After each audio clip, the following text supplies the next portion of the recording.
Hi friends, നമ്മുടെ അഖിൽമാരാർ അഖിലേട്ടൻ പറയുന്നതെന്ന് നമുക്ക് കണ്ടിട്ട് വരാം. അവർക്ക് അവരുടെ ഇഷ്ടപ്രകാരം ജീവിക്കാനുള്ള അവകാശം ഈ ഭൂമിയിലുണ്ട്. അതേസമയം അവർ മുന്നോട്ട് വയ്ക്കുന്ന ആശയത്തോട് എനിക്ക് യോജിപ്പില്ല. നാളെയിൽ ഒരു വീട്ടിൽ ഒരു പെൺകുട്ടി മറ്റൊരു പെൺകുട്ടിയുമായി കയറി വരുമ്പോൾ അമ്മയ്ക്കും അച്ഛനും സംശയം ഉണ്ടാകുന്ന ഒരു സാഹചര്യം ഈ ഭൂമിയിൽ ഉണ്ടാവണമെന്ന് ഞാൻ ആഗ്രഹിക്കുന്നില്ല. ഒരാണും ഒരുമിച്ച് ഒരു റൂമിൽ കിടന്നുറങ്ങുമ്പോൾ, അല്ലെങ്കിൽ ഞാനൊക്കെ ഒരുപാട് സുഹൃത്തുക്കളുടെ കൂടെ, എന്റെ കുട്ടിക്കാലത്ത് ഒരുപാട് കൂട്ടുകാരുടെ കൂടെ, ഒരുപാട് വീടുകളിൽ, എത്രയോ വീടുകളിൽ ഞങ്ങൾ ഒരുമിച്ച് താമസിച്ചിട്ടുള്ളതാണ്. ഇന്നൊരു കൂട്ടുകാരന്റെ വീട്ടിൽ പോയി കിടക്കാന്ന് പറയുമ്പോൾ എന്റെ വീട്ടിൽ എനിക്ക് യാതൊരു എതിർപ്പുമില്ല. കാര്യം സന്തോഷത്തോടെ പറഞ്ഞുവിടും. ആ ഒരു കാലഘട്ടത്തിൽ നിന്ന് ഇവർ മുന്നോട്ട് വയ്ക്കുന്ന ഇത്തരം ചിന്താഗതികൾ സമൂഹത്തിൽ നാളെ എല്ലാവർക്കും പ്രശ്നങ്ങളുണ്ടാവും.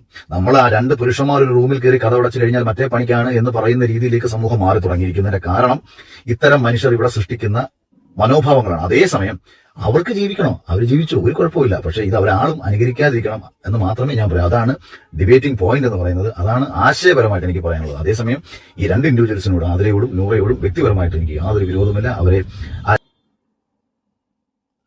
ശരിയാണല്ലേ, അഖിൽമാരാർ പറയുന്നത് വളരെ വളരെ കറക്റ്റാണല്ലേ.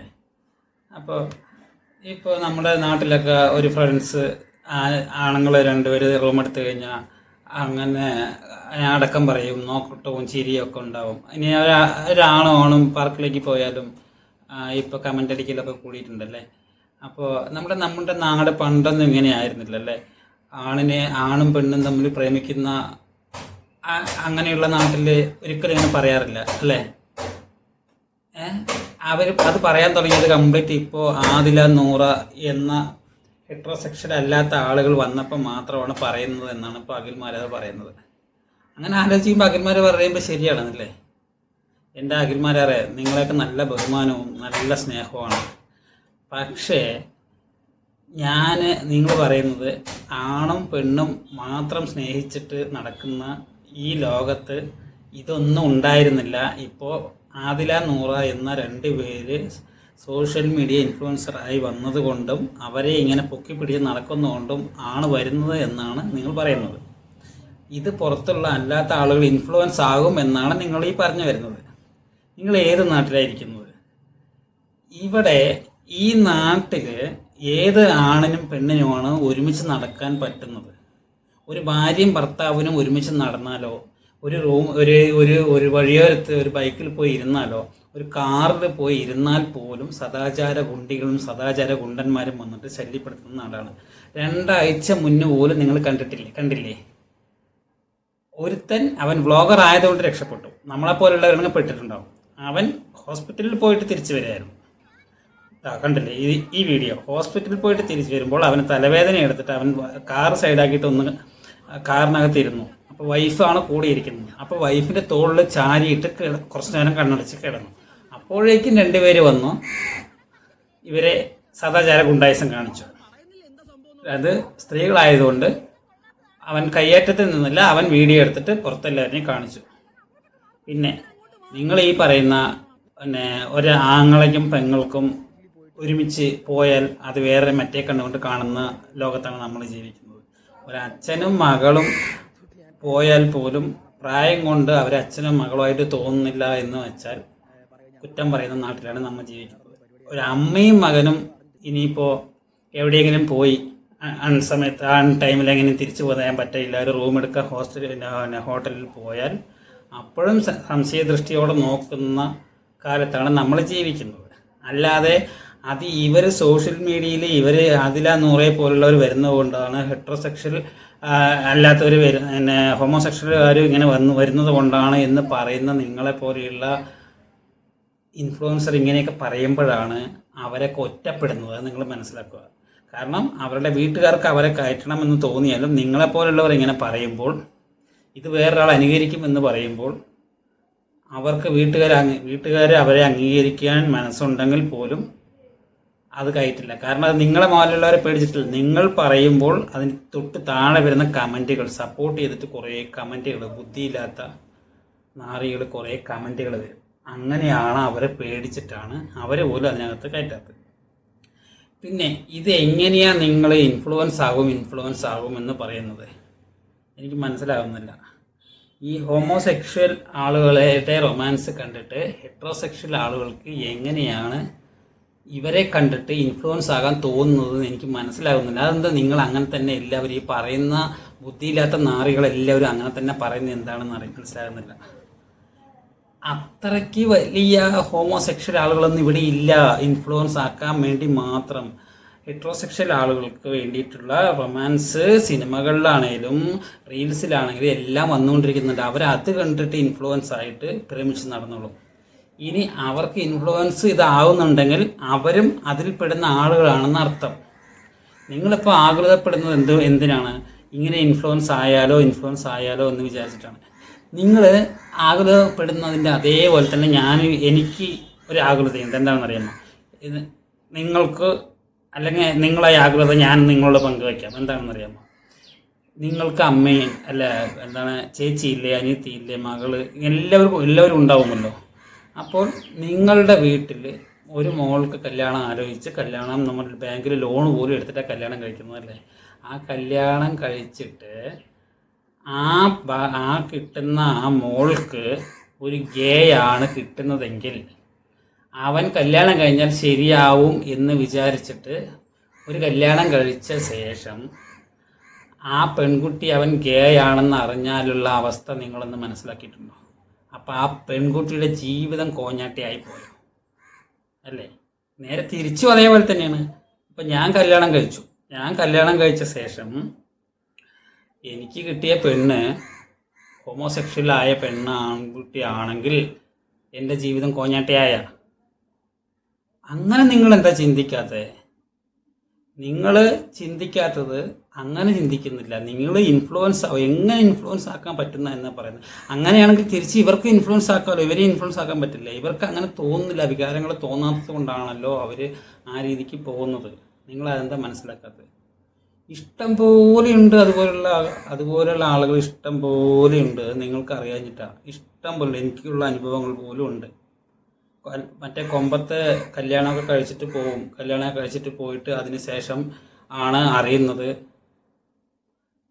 ഗേ ആണെന്ന്. എന്ത് ചെയ്യും? അവൻ പറയും നീ നിന്റെ ഇഷ്ടത്തിന് ജീവിച്ച് ഞാൻ എൻ്റെ ഇഷ്ടത്തിന് ജീവിക്കും പറയും. വെളിയിൽ കാണുന്നവരൊക്കെ കാറും ബംഗ്ലാവൊക്കെ ആയിട്ട് സെറ്റപ്പായിട്ട് ജീവിക്കുന്നുണ്ട്, തിന്നാനും കിട്ടുന്നുണ്ട്, എല്ലാം കിട്ടുന്നുണ്ട്. അപ്പോൾ നമുക്ക് ഒരു പേടിയില്ല എന്ന് പുറത്ത് കാണുന്നവർക്ക്. വീട്ടിനകത്ത് എന്താ സംഭവിക്കുന്നത്? നിങ്ങൾ മമ്മൂക്ക അഭിനയിച്ച കാതൽ പറഞ്ഞ സിനിമ കണ്ടിട്ടില്ലേ? അതിൽ ജ്യോതിക അനുഭവിക്കുന്ന വേദന നിങ്ങൾ കണ്ടിട്ടില്ലേ?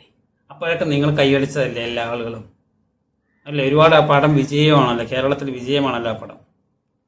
അപ്പോൾ അങ്ങനെയുള്ള സിനിമകളൊക്കെ വരുമ്പോൾ നിങ്ങൾ കൈയടിക്കുന്നു. അപ്പോൾ അത് സത്യമല്ലേ? അതിൽ ജ്യോതിക അനുഭവിച്ച അതുപോലെ അനുഭവിക്കുന്ന ഒരുപാട് പെൺകുട്ടികൾ ഉള്ളത് കൊണ്ടാണ്, പെണ്ണുങ്ങളും അമ്മമാരും ചേച്ചിമാരും ഉള്ളത് കൊണ്ടാണ് ആ പടം അത്ര വിജയിക്കാൻ കാരണം. മനസ്സിലാകുന്നുണ്ടോ? അതൊന്നും മനസ്സിലാക്കാതെ നിങ്ങൾ എന്തിനാ ഇങ്ങനെ അഖിൽമാരാറെ ഇങ്ങനെയൊക്കെ പറയുന്നത് എനിക്ക് മനസ്സിലാകുന്നില്ല. നിങ്ങൾ അങ്ങനെയാണ് ആകുലതപ്പെടേണ്ടത്. മനസ്സിലായില്ലേ? ഇത് അംഗീകരിക്കുക തന്നെ. ഇതിപ്പോൾ അംഗീകരിക്കാത്തത് കൂടുതൽ ആരാണെന്നറിയാം. എൻ്റെ മനസ്സിൽ തോന്നുന്നത് ചതിക്കണം എന്ന് വിചാരിച്ച് നടക്കുന്നവരാണ്. കാരണം അവരുടെ വീട്ടിലൊരു ഹോമോസെക്ഷൽ ഉള്ള ആൾക്കാർ ഉണ്ടാവും. അല്ലെങ്കിൽ ഇനി ഉണ്ടായാൽ വേറൊരാളുടെ തലയിൽ കെട്ടിവെച്ച് കൊടുക്കണമല്ലോ. അപ്പോൾ അവരുടെ വീട്ടിൽ അതിന് വേണ്ടിയിട്ട് അവരെ തടുത്ത് നിർത്തുകയാണ്. അല്ലാതെ വേറൊന്നുമല്ല. അല്ലാതെ അങ്ങനെ ചതിക്കണം എന്ന് വിചാരിച്ചിട്ട് ചെയ്യുന്ന കാര്യങ്ങളാണിത്. അവരുടെ ആരൻ്റെ ജീവിതം. ഇപ്പം എനിക്കൊരു പെണ്ണിനെ കിട്ടി, ഞാൻ കിട്ടുന്ന പെണ്ണ് ഹോമോസെക്ഷൽ ആയിട്ടുള്ള പെണ്ണാണെങ്കിൽ എൻ്റെ ജീവിതം പോയല്ലോ, അവന് സേഫും ആയല്ലോ. എന്നിട്ട് എന്തെങ്കിലും ആണെങ്കിൽ എൻ്റെ മേലെ കേസും കൊടുക്കാമല്ലോ. അതാണല്ലോ ഇപ്പോൾ സംഭവിച്ചുകൊണ്ടിരിക്കുന്നത്. ഇപ്പോൾ ഇടയിൽ ആസിഫിൻ്റെ ഒരു സിനിമ ഇറങ്ങിയിട്ടുണ്ടായിരുന്നു, ആസിഫിയുടെ ഇല്ലേ? ആ സിനിമ നിങ്ങൾ കണ്ടിട്ടുണ്ടോ? അതിലും അത് തന്നെ കഥ. അത് നല്ലൊരു മൂവിയാണ്. അപ്പോൾ അങ്ങനെയൊക്കെ ഇപ്പോൾ ലോകത്ത് നടന്നുകൊണ്ടിരിക്കുന്ന സമയത്ത് നിങ്ങൾ ഏത് കാലത്താണ് വീണ്ടും ജീവിക്കുന്നത് എനിക്ക് മനസ്സിലാകുന്നില്ല. ഇത് ഇൻഫ്ലുവൻസ് ആകുന്ന എങ്ങനെയാണ് പറയുന്നത് മനസ്സിലാകുന്നില്ല. ഇവിടെ ഹോമോസെക്ഷൽ ആളുകളുണ്ട്, ബൈസെക്ഷൽ ആളുകളുണ്ട്, ഹെട്രോസെക്ഷൽ ആളുകളും ഉണ്ട്. അപ്പം അവർക്കൊക്കെ ബൈസെക്ഷൽ പറഞ്ഞാൽ മനസ്സിലായല്ലോ. അവർ കല്യാണം കഴിഞ്ഞ് ഭാര്യയായിട്ടൊക്കെ ഇരിക്കുന്നുണ്ടാവും. അല്ലാതെ നമ്മൾ ചില പണ്ഡിതന്മാർ കണ്ടിട്ടുണ്ടല്ലോ, ആ 15 വയസ്സായിരുന്നു ഉപദ്രവിച്ച്, 12 വയസ്സായിരുന്നു ഉപദ്രവിച്ചെന്ന് പറഞ്ഞിട്ട്. അപ്പം അങ്ങനെയുള്ളവരും ഉണ്ടാവും. അവർക്ക് പണ്ഡിതന്മാർക്ക് ബുക്കും വായനയും എല്ലാം കഴിഞ്ഞിട്ടും അവർക്ക് നേരെയാക്കാൻ പറ്റില്ല. ഇപ്പോഴും ഇടയ്ക്കിടയ്ക്ക് പത്രങ്ങളിൽ വരുന്നുണ്ട്. അവരാണ് ഇവരിനെ പോലെയുള്ളവനെ പോയി ഉപദേശിച്ചിട്ട് നേരെയാക്കാൻ നോക്കുന്നത്. ഇത് സംഭവം പറഞ്ഞത് പക്കവായിട്ട് ജീവിതം നശിപ്പിക്കുന്ന കാര്യങ്ങളാണ് നിങ്ങൾ ചെയ്തുകൊണ്ടിരിക്കുന്നത്, നിങ്ങളെ പോലുള്ളവർ പറഞ്ഞുകൊണ്ടിരിക്കുന്നത്. അവിടെ ലക്ഷ്മി ബിഗ് ബോസിൽ പോയി പറഞ്ഞപ്പോൾ ലാലേട്ടൻ എതിർത്തു. ശരി, അതിന് ലക്ഷ്മിയുടെ കാര്യത്തിൽ സ്റ്റേണായി നിന്നു. അതങ്ങനെ മാത്രം പറഞ്ഞാൽ മതി, അത് കൂടുതൽ ഇത്ര വിവാദമാക്കേണ്ട ആവശ്യമില്ല. അതുകൊണ്ട് ഇപ്പോൾ ലക്ഷ്മിക്ക് കുറച്ചും കൂടി റേറ്റിങ്ങും കാര്യങ്ങളൊക്കെ കിട്ടി. ബിഗ് ബോസിന് അതിനെക്കാട്ടി റേറ്റിംഗ് ഏഷ്യാനെറ്റിന്. അപ്പോൾ അത് പോട്ടെ, അത് ആ വഴിക്ക് പോട്ടെ. പക്ഷേ അഖിൽമാരാറിനെ പോലുള്ളവർ പറയുമ്പോൾ സൂക്ഷിച്ച് പറയണം. ഇത് സംഭവിക്കുന്ന ഞാൻ ഈ പറഞ്ഞ കാര്യങ്ങൾ ഒരുപാട് പേർക്ക് സംഭവിച്ചിട്ടുണ്ട്. കല്യാണം കഴിച്ചാൽ ശരിയാവും എന്ന് പറഞ്ഞ് പെൺകുട്ടികളെ നിർബന്ധിച്ച് കല്യാണം കഴിച്ച ശേഷം അവർക്ക് ഒരു വഴിയുമില്ല, അവർക്ക് താല്പര്യമില്ല. അപ്പോൾ പയ്യൻ വേറെ പോകാൻ തുടങ്ങും, എന്തെങ്കിലും വേറെ സംഭവിക്കും. അങ്ങനെ സംഭവിക്കുന്ന ഒരുപാട് വീടുകൾ ഉള്ളത് കൊണ്ടാണ് ഈ കാര്യങ്ങൾക്ക് നമ്മൾ എന്നെപ്പോലുള്ളവരൊക്കെ സപ്പോർട്ട് ചെയ്യുന്നത്. പിന്നെ സപ്പോർട്ട് ചെയ്യുമ്പോൾ നിങ്ങൾ താഴെ വന്നിട്ട് ഈ കമൻറ്റ് തെറി പറയുന്നവരുടെ ഉദ്ദേശം അത് മറ്റുള്ളവരെ ചതിക്കാൻ വേണ്ടിയിട്ട് തന്നെയാണെന്ന് ഞാൻ ഉറപ്പ് പറയുന്നു. കാരണം അവരുടെ വീട്ടിൽ ചിലപ്പോൾ ഹോമോസെക്ഷൽ ആളുകളുണ്ടാവും.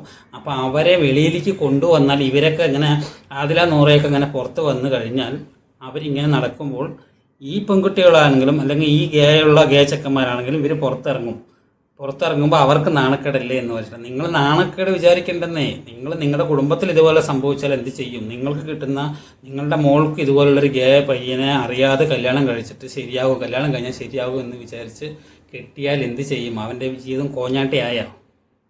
അതാദ്യം മനസ്സിലാക്കിയിട്ട് നിങ്ങളിതിന് സപ്പോർട്ട് ചെയ്യും.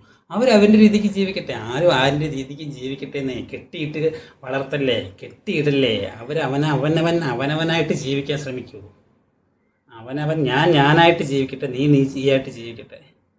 അത് ഈ ഭാര്യമാരെ ഇപ്പോൾ അല്ലാത്ത ഭാര്യയും ഭർത്താവിനോടും ഉള്ള കാര്യം കൂടി ഞാൻ ഈ പറയുന്നത്.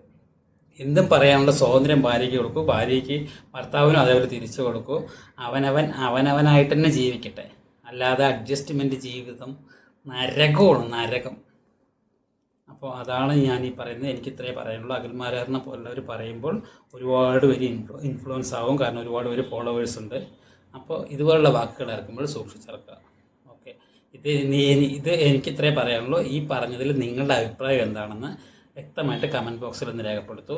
Okay, by. വീഡിയോ ഇഷ്ടപ്പെട്ടാൽ ഒന്ന് സബ്സ്ക്രൈബ് ചെയ്യൂ.